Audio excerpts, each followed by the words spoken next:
Mesdames et messieurs, bonjour et bienvenue sur votre chaîne leader, Bour Media TV, dans votre émission Paramètres. Qui parle de paramètres parle des mots, des étiquettes liées à la société. Aujourd'hui, nous avons l'immense plaisir, l'immense honneur d'accueillir sur notre plateau M. Mactar Mbengue et accompagné de mon collaborateur, M. Cheikh Ndoye. Sans plus tarder, je vais laisser M. Mactar de se présenter. Voilà, merci beaucoup.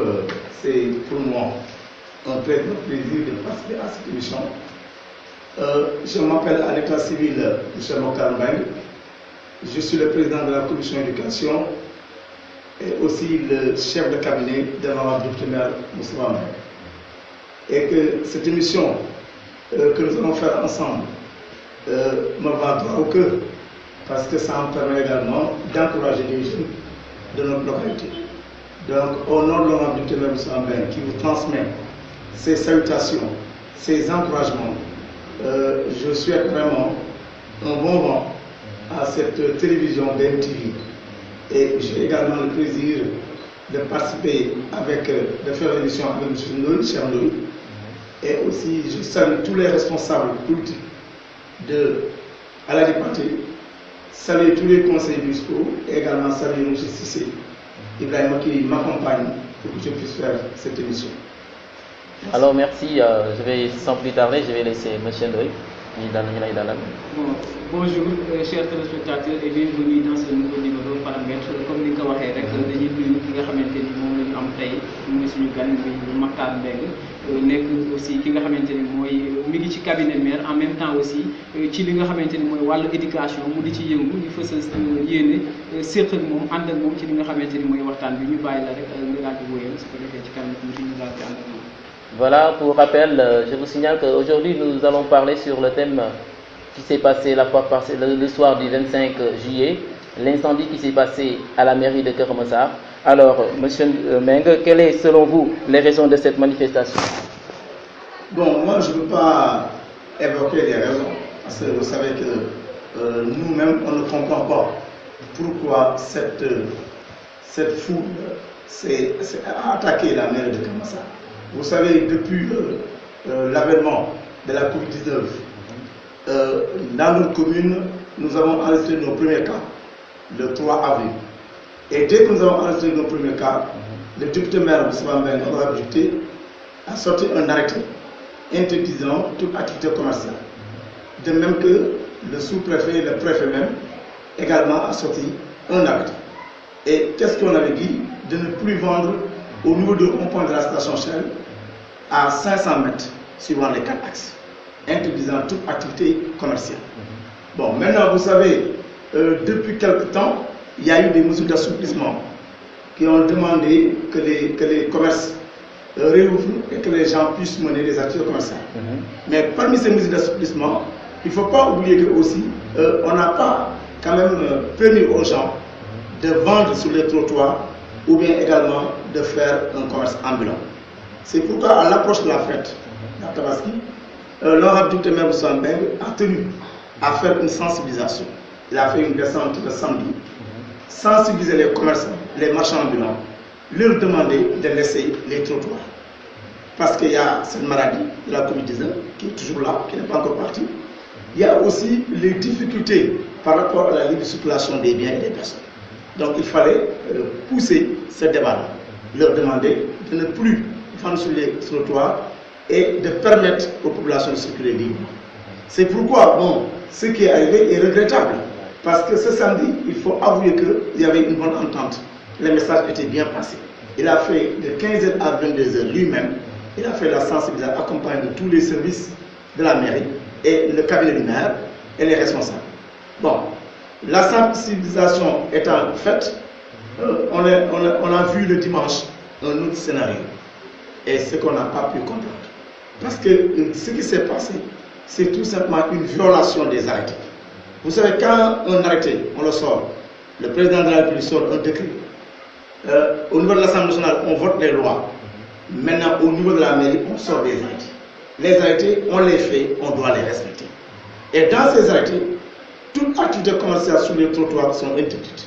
Toute occupation de la voie publique également est interdite. Donc, par rapport à cela, il y a eu vraiment une violation ce qui a fait que nous avons assisté à un triste événement, un événement malheureux. D'accord.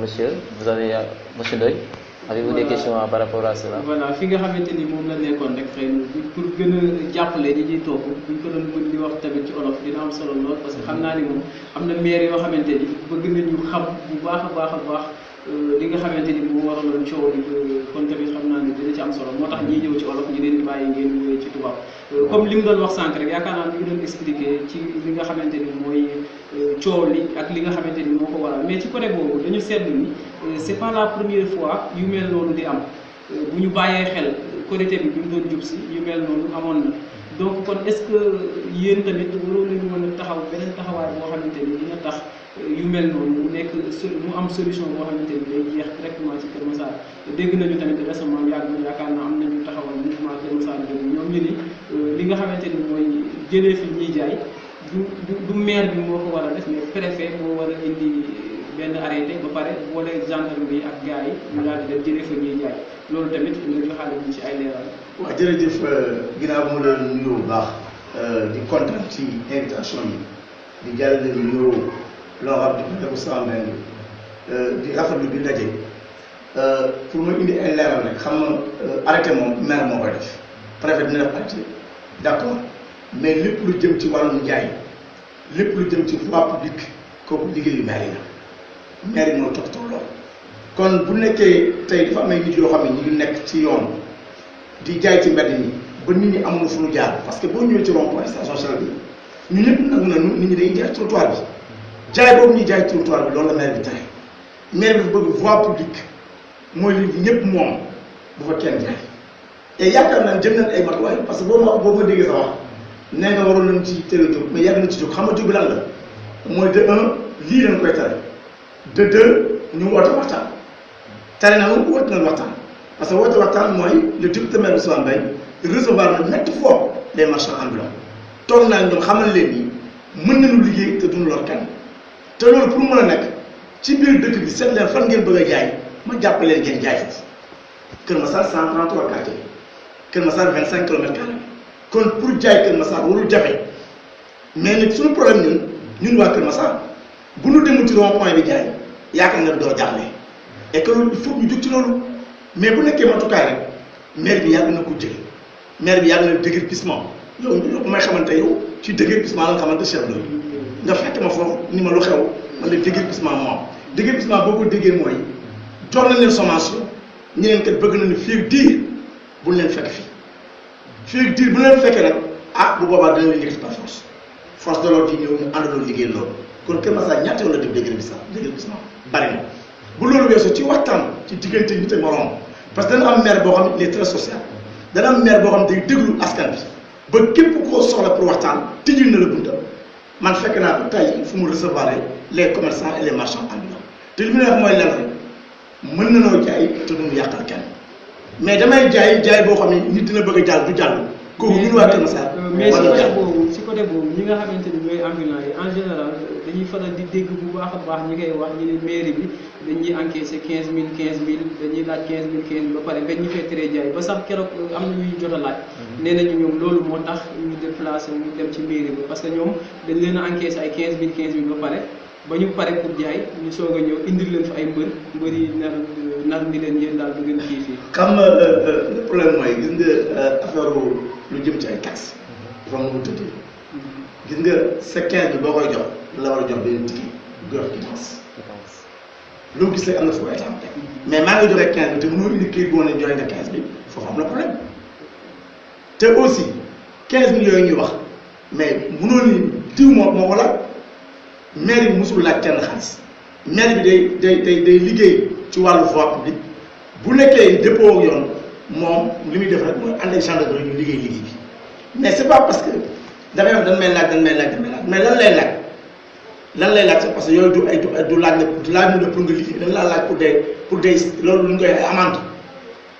dépôt ak yoon ñu def la amende ndax ñoom bu la jàppee ramas mais pour nga jox sa bagage bu la neex ñu la nangam ngay joxe kon loolu sérieusement jokkul ni yow dañ maa amende dafa war a tax ma war a ñëw di jaay gis nga voie publique cher bu nu bëggee ñun waa Kër Massar ñu taxaw ci liggéey bi mënuñ nangu ñëpp di jaay ci ay trottoir trottoir nit ñi ñoo ciy jaar marchand ambulant am na d'accord noonu mais nag waxtaan xam nga lépp loo gis ak waxtaan la ñëpp xam ne ñëpp nit ñi yemuñ doole am na ko am cantine am na ko mënul am cantine mais tout loolu bu ñu jiitalee waxtaan bi ñu àndandoo waxtaan solution mën na am mais li maire bi mënul nangu mooy voie publique yi ñu ko dénk population yoo nga mën ci dox grand bi mën ci dox mënoo dox ñi toogee mën ci dox ñu fay laal fooy jaar.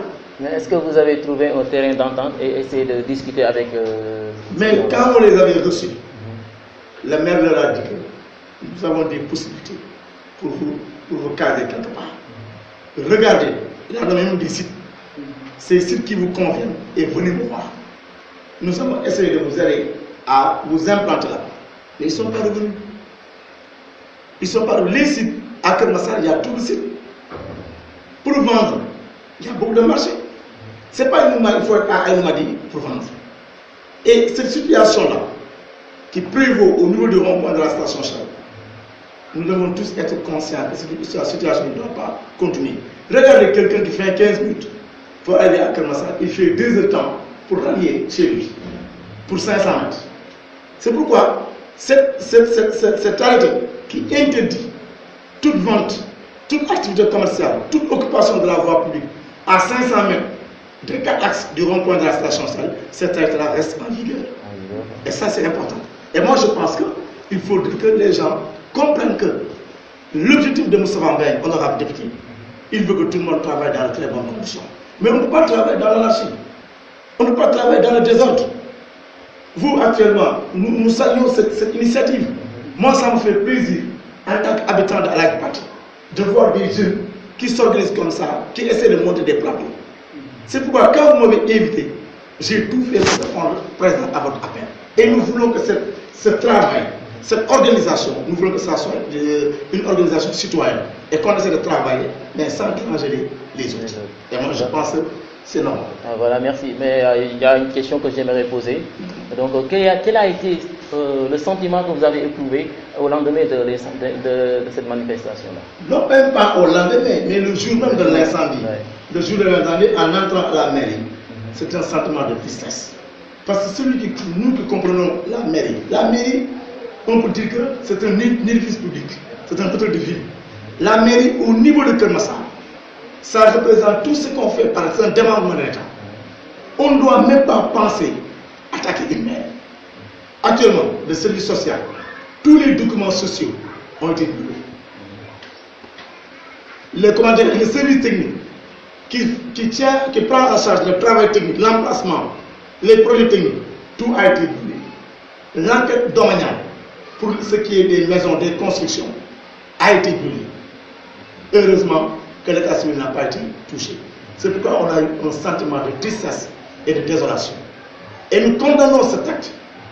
Et nous voulons vraiment que la lumière soit faite. Parce qu'on n'a pas le droit d'attaquer un bien public. Même un bien privé de quelqu'un, on n'a pas ce droit-là. À plus forte raison qu'un bien public. La mairie est un bien public. La mairie, il y a des actes de naissance, il y a des actes de décès. Il y a pratiquement tout ce qui touche l'état civil de quelqu'un. Donc cette mairie-là, on doit la préserver. Voilà li nga wax foofu léegi du am solo la li nga ko indee si tubaab li ñu lakk yëpp mu nekk yoo xamante ni ay naqar la bi nga xamante ni ñun moo ñu si gën a intéressé mooy aspect domanial bi nga xamante ni loolu nekk na problème boo xamante ni bu majeur la fii à Kër Massar. Est-ce que li nga xamante ni taal nañ ko foofu tamit du am après yeneen jafe-jafe yoo xamante ni dañ koy jural yéen. waaw xam nga bon man boo nee aspect domanial dafa am ay jafe-jafe Kër Massar du ma nangu. maanaam bëri na ñoo xamante ni tey à chaque fois ñun boog bëri na luñ ciy faral di dégg nit ñi di ko cité di wax ni moom domanial bi si niveau mairie bi am ci niveau Kër Massar boobu pour bañ a wax mais ci domaine Moustapha Mbengue kese parce que am na ñu ko jiitu. mais ci aspect domanial bi moom à chaque fois Kër Massar gars yi dañ koy faral di wax. di ko waaw xam man ay jafe-jafe yu bëri man li ma jàng en tant que chef de cabinet. oui li ma jàngal ci aspect domanial bi. man gëm naa ne Kër Massar suñu système domanial système bu dëgër bu am solo à la mairie ñu ko diriger les responsables xam ne ñoo ko gérer le chef de service domanial il connaît très bien Kër Massar et li ma la mën a wax aussi mooy bu nekkee am na enquête domaniale am na papier yu ñu fa yàq mais xam nga mënaguñu xam yan papier lañ yàq ak yu ñu yàqu parce que lakk-lakk am. mais papier yi ñuy yàq noonu dina am après ay quelques kii yoo xamante ni moom dina ko indi ay quelques jafe-jafe yoo xamante ni. mais c'est normal parce que bu ñu lakkee ay affaire par exemple damay jox social ci wàllu RNU bi mais am na ñoo xam ne RNU bi mooy distribution bi ñu def ci wàllu aide alimentaire am nañu seen dossier ne foofu parce que dossier aide alimentaire distribution bi jeexul ñu ngi ko boo lakkee dossier jàmm pour mu jot aide am mën nga jël taw beneen liggéey ngay teg ci wàllu enquête domaniale boobu am nañ des documents parce que la mairie est archivée tout ce qui passe du bureau boo dugg y a des archives donc lakk boobu def dina indi ay trof ci liggéeyu maire mais nag ñun am nañu yaakaar que équipe bi ñu doon ñu nekk une très bonne équipe autour de l'honorable docteur Nabil Sambé dinañ trouver des solutions pour être toujours au bénéfice des populations parce que boo xoolee colloque jour bi ñu lakkee rek domanial ak kii mi ngi fonctionné état civil mi ngi fonctionné ba am na ñu fa ñëw ay kër di ñu jox leen ko kon liggéey maire il faut mu continuer ndax ñun jeudi liggéey na kon pour dire que liggéey mënu arrêté ndax le député maire demande de continuer le travail malgré que difficulté am na liggéey ba mu continuer. Voilà, nous sommes dans votre émission Paramètres, je vous rappelle, et que voilà, nous avons un immense plaisir d'accueillir sur notre plateau Monsieur Meng, qui va éclaircir sur les faits qui se sont passés à Keur Massar. Alors, Monsieur Meng, quelle a été la réaction de la mairie? Bon, la réaction de la mairie d'abord, c'est d'informer les autorités étatiques, informer le sous-préfet. Après, le ministre a été informé et le sous-préfet est venu même s'enquérir de la situation.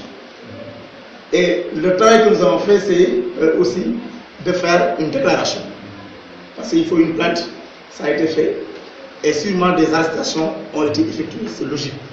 Et nous avons demandé à notre justice... Donc vous avez trouvé des auteurs? Bon, là c'est un problème d'enquête. Vous savez, quand l'enquête est ouverte, on préfère ne pas en parler. Mais c'est sûr que l'enquête suit son cours. Parce qu'il y a des gens qui seront entendus sur ces faits-là. Et là, c'est le domaine de la justice qui doit le faire. Mais nous, ce que nous entendons en tant que mairie, nous demandons que la lumière soit faite. Notre seul objectif, c'est qu'il faut que le droit sévisse. Parce que quand ces actes-là se produisent dans une localité, il faut que l'État prenne ses responsabilités. Et ça nous permet aussi de prendre l'occasion, en demandant surtout le renforcement des éléments de la gendarmerie. Nous félicitons la gendarmerie de son travail. Nous sommes conscients de ce qu'elle fait, mais nous sollicitons que les éléments soient augmentés. Et également ouvrir les 3 postes de gendarmerie. Vous savez, à Keur Massar, on a ciblé 3 postes de gendarmerie. À la partie à un poste qui n'est pas ouvert. Il y a Fouda aussi, il y a Bou et le commissariat de police de zone de recasement.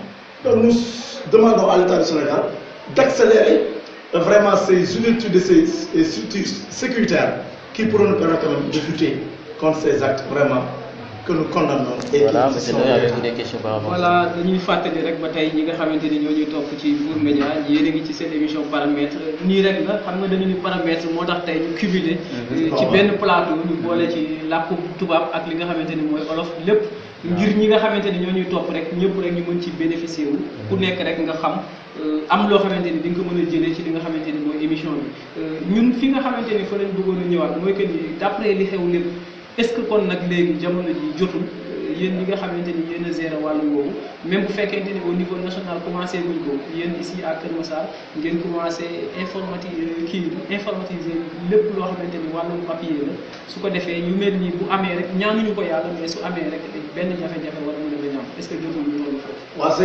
cadre lu ma ciy gën a jàpp mooy ñaanuñu ko yàlla xam nga lépp loo ñaanul yàlla rek baaxul sa cadre boobu déjà lay ngëti.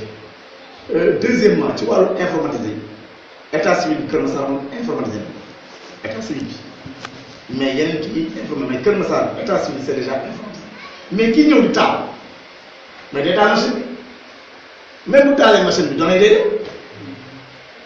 kon d'accord l'informatisation est une solution on est d'accord mais kii taal moom bu taalee machine bi doonay dee donc je pense que li ñu war a gën a ñaaxaat ni bi mooy ñun ñoo moom suñu dëkk suñu dëkk nag lanu bokk ñun ñëpp daan ko sàmm ñun ñëpp ndax maire bi ñun ñëpp ko kenn moomu maire bi. mais est-ce que laataa ñuy jeexal ci aspect boobu. est-ce que tamit am na benn bilan boo xamante ni yéen jotagu ngeen ko def ngir jéem a xam lenn ci li nga xamante ni mooy yàqu-yàqu yi am foofu. waaw non bilan bi ñu doon def rek mooy ñun constaté nañu boo duggee ci bureau social doo gis daal c'est vide nga dugg bureau service technique c'est vide ñoom ba ñu ñëwee ba léegi chaise nañ toog bu leneen yooyu moom y a plus rien nga dugg enquête douanière même chose maintenant comme dañoo jóge ci affaire tabaski bi dugg xam naa pas de lundi les évaluations sont faites mais les dégâts sont énormes loolu moom il faut avouer que même boo duggee mairie actuellement ñu yëpp dafa ñëw on a organisé un CCL le mercredi passé boo xam ne le député maire moo ko dirigé mais loolu yëpp pour rek defaraat maire bi mais maire Kër Massar ñun waa Kër Massar suñu maire la kon nag fexe ba maire bi rafet jekk ñu naw ko moo gën ñu koy def lan loo xam ni dëppoo la ñoom. ngir bañ mbir yu ni mel di wéy di amaat lan ngeen pare pour def ko. bon ñun li ñu bëgg rek mooy yëpp dañ koy dalal ci état xam nga état moom dénk maire bi la mairie est un département de l'état.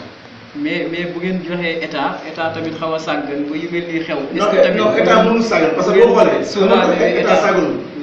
bu ministre bi déplacé wu ñëw rek c'est sérieux ndax le ministre est venu le maire de la ville de Pikine est venu également kon état ñëw na pour xool li xew lan la te xam naa ni ay dispositions dinañ ko dig ba lii xew bañ a xawati dinañ fexe sax ba mu wër biir Sénégal parce que nag il faut nit ñi xam ni ay maires yi ay édifices publics yooyu askan bi ko moom yooyu loo am loo xam ni gënul la bu ci egg parce que li xew tu lenn lu ignorance ñàkk a xam la. Alors, monsieur, voilà, pour revenir sur cette question, on a constaté que les marchands ambulants, quand ils prennent le temps de payer les taxes, c'est-à-dire, eux, ils croient qu'ils ont le droit de faire ce qu'ils veulent. Alors, la question est la suivante. Pourquoi peut-on nous sensibiliser les marchands ambulants et leur mettre dans un table rase et essayer de parler avec eux sur cette question-là? Oui, alors ça, je l'ai dit tantôt en Wolof. Vous savez que le rôle de la mairie, c'est d'organiser toutes les couches sociales. Et dans cette organisation, le député maire a maintes fois reçu les marchands pour échanger avec eux. Bon, quand vous parlez de payer, on n'a pas vu de payer. Il y a l'amende et la taxe qu'il ne faut pas mélanger.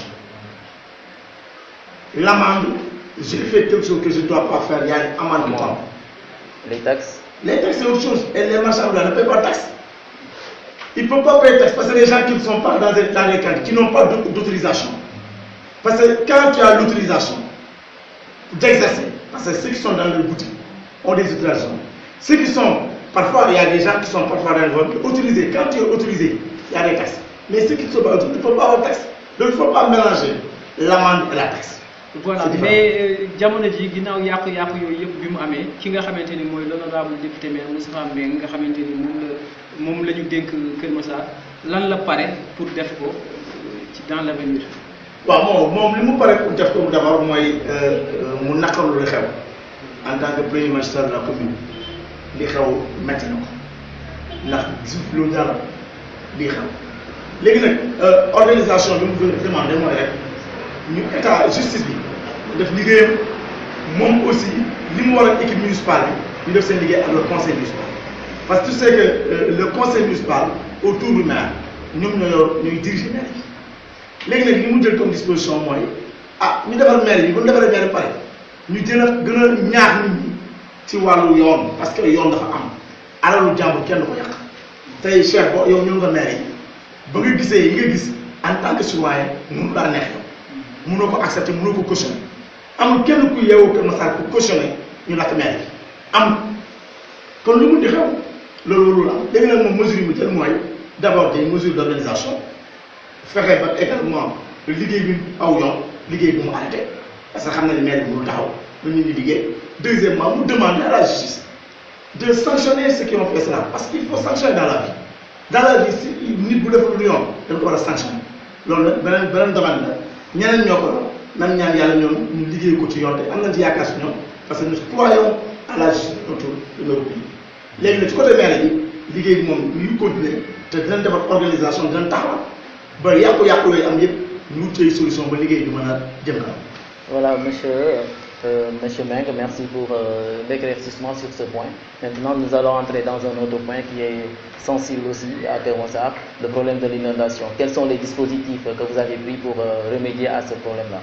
Voilà, donc vous savez, pour le problème des inondations, le docteur Moussa Meng, depuis le mois de février, ou même janvier, a alerté l'État du Sénégal. Et l'État du Sénégal a réagi positivement parce que ils nous ont répondu et ils ont pris des dispositifs. On a mis sur pied un point focal à la mer. C'est moi-même qui suis le point focal des inondations. Et le ministère nous a envoyé aussi un point focal. Et on a fait le tour de Kermassar. Des visites de prospection ont été faites par le gouverneur même, par le préfet. Et pour vraiment préparer les inondations. Et je pense que les dispositifs, c'est clair. Vous savez qu'il y a ce qu'on appelle le projet de la gestion des eaux pluviales. Ce projet, c'est pratiquement un projet qui avait pour objectif de faire 11 bassins. Et les 9 bassins ont été déjà réalisés. La phase 1 est terminée, on doit attaquer la phase 2. Maintenant, là, les parties environnantes font partie de la phase 2. Et c'est la phase 2 qui doit démarrer incessamment. Mais si vous partez par exemple dans la zone de recasement, vous voyez que vraiment on commence à oublier les inondations. Partez à Kermassar village, vous voyez nettement qu'on commence à oublier les inondations. Et je sais que pour bientôt, cette partie-là, à la partie environnante, on va bientôt oublier les inondations. Maintenant, des mesures urgentes ont été prises parce que nous avons maintenant fait un travail. Actuellement, cette zone, on a un agent de la mairie qui est le point focal. Vous partez à Sotrac, on a un agent. Vous partez à Kamilbas, on a un agent. En relais avec les sapeurs-pompiers et le ministère des inondations, on tente d'évacuer les eaux. Donc depuis le mois de février, on a vraiment déclenché le processus pour lutter contre les inondations. Voilà li mu wax noonu rek ci wàllu mbënn mi ku ne xam ne ni moom waxuma Kër Massar mais Sénégal moom mbënn mi sonal nañu lool mais ñun bu yàggul dara sànq rek yaakaar naa laataa ñuy génn dañu gis benn vidéo boobu waxoon nañ ni sax même bu dul émission bi sax bu ñu gisantewee rek dinañ la ko laaj dañu gis benn vidéo bu ñu publier ci internet bi ñi ko def ñi ngi wax ni lii soriwul ak mairie bi maire fi lay jaar pour dem mairie mais ba léegi ñu ngi nii mënuñu denc sax ci ndox kon maire moom xanaa xamul ni Kër Massar fii moo ci gën a néew ne bi mu mel yaakaar naa mooy am na ay mbalit sax foo xamante ni yaakaar naa dañ ko doon defar mais am na ay mbalit yoo xamante ni ñu ngi fa ak ndox et tout mais ñu ngi koy ñaawlu est-ce que kon loolu tamit dina méngoo ak li nga expliqué léegi que ni. non xam nga Cheikh xam nga Kër Massar dafa nekk 133 quartiers. naa ko sant inondation ñun actuellement fépp fuy am ndox ñun xam na mais xam nga inondation état moo ñëw jàppale il faut que les moyens ñëw jóge état boole les moyens de mairie ñu am lu liggéey gis nga ndox yéen ngay seen changement ci tali bi la tali bi dafa am ay entreprise yu ko gagné woon di ko liggéey boo amee ay défection dañ leen di waaj ñu liggéeyal mais bu ku ne yaakaar ni rek inondation bu amee mairie la yaa ngi def erreur inondation responsable première état day ñëw mairie ñëw ñu am loolu liggéey ak population parce que bu doon fàttali aussi suñu canaux yi léeg-léeg ñu rey suñu xarit faire dugal foofu ci biir canal bi bougé. Loolu day am. Mais pensez-vous aussi que le problème de l'assainissement peut faciliter ici à la Djipaté le travail de. Bon, moi je pense que bu ñu amee projet bu excellent man gëm naa inondation de biir te projet def na épreuve nee naa la 11 bassins ils ont réalisé 9 kon ñooñu le taux d'exécution est très élevé.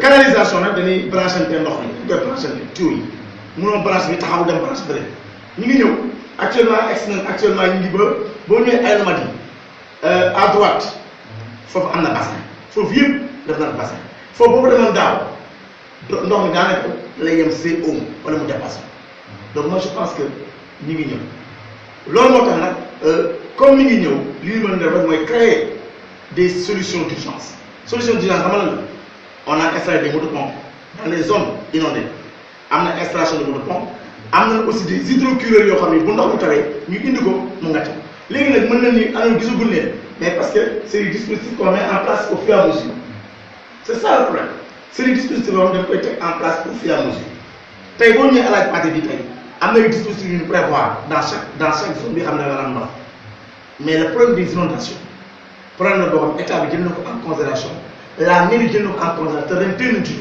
yaakaar naa ne avec li ñu organisé bu ñu yàlla jàppalee mënul métti ba mënul métti boo xam ne dina raw bu daaw yaakaar nañ ren inondation bi war nañ ko gën a maîtriser parce que dañ ci teel a jóg dañ ci teel a dox dañoo teel a def reconnaissance des lieux uniquement pour que nit ñi bañ a am difficulté avec les eaux. Voilà, donc comme l'émission tire à sa fin, je vais laisser monsieur Meng donc nga tàggoog askan bi la ñuy jub. waaw bon tàggoo bi rek mooy damay tàggoo ci turu honorable député monsieur Meng bon en ma qualité de chef de cabinet ñu sant leen sax wax naa ko gërëm leen ci initiative yi parce que day baax ngeen ñuy woo ñuy waxtaan ak askan bi li ma ci gën a neex nag ngeen dëkk Alaaji Pathé du ma ne nag bon man Kër Massar ci laa bokk mais yéen bu ngeen ma soxlaa ñu warul jafe loolu moo tax tey bien que dama nekkoon ci ma xam mais def naa tout pour es dinañu encouragé di wax rek population bi nanu ànd ak dal ndax àdduna dina tëb sotti Kër Massar nag commune en chantier la commune en chantier la ku nekk ci chantier kër sax bu nekkee ci chantier am na loo xam ne manqué ñuy defar mais gëm naa ni avec la politique municipale ak ki ko jiite ak taxawaayam ak xarañam bu ñu ko jàppalee la ca wax dina ko def parce que surtout moom dafa dëkk Alaaji Pathé di jaar ci zone yi ngeen wax di ñibbisi Alaaji Pathé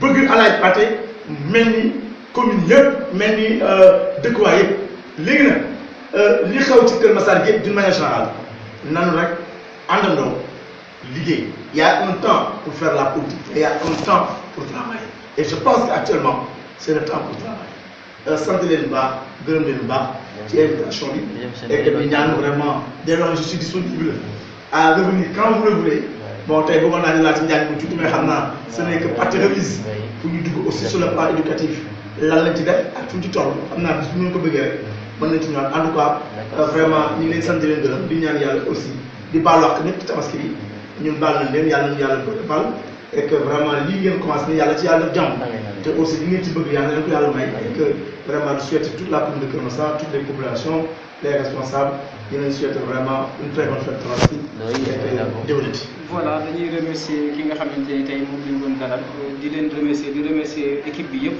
ñi nga xamante ne ñoom ñoo nekk si technique yi ñu leen di jaajëfal bu baax a baax bu ñu def leen rek di leen jox dig daje beneen yoon rek ak beneen émission Paramètres ci Bour Média TV. Et voilà, c'était tout sur votre émission Paramètres. Voilà, on se donne rendez-vous pour une autre émission.